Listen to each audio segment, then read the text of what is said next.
when I first started building houses, I had to deal with reality and say, look, I've never built a house.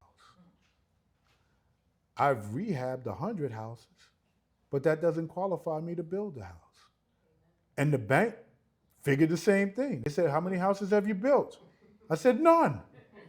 They said, well, we're not going to loan you any money because you don't have any experience. So that's when I decided, I said, okay, well, I've got to get somebody who has done it before, and I'm going to look over their shoulders. So in other words, I'm going to pay for a mentor. I told him how much I was going to pay to get the house built.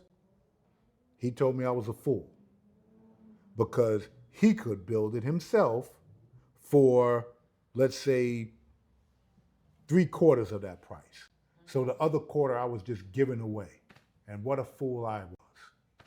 Meanwhile, I was on house 6 and I ride by his place, it's still a foundation. And the process would say, I've got to get someone who's been down this path before because, again, that's money well spent. But the reality is, if you think you're going to skip the process, you can't skip the process. Not if you want to be successful, because, again, he didn't have to tear it down, but it took him 6 times longer to build it than it should have.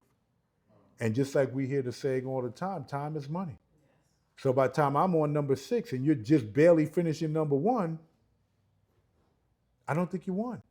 I think you made an error that should have been avoidable if you understood that I needed a mentor. I needed someone who could show me what to do. And I said, okay, I'm going to pay my guy and I'm going to pay him. Listen, I'm going to try to get the best price I can, but I understand the value of mentorship. Having a mentor in the end is going to save you so much time, toil, possible sorrow, that things that you don't have to go through. Avoid those pitfalls.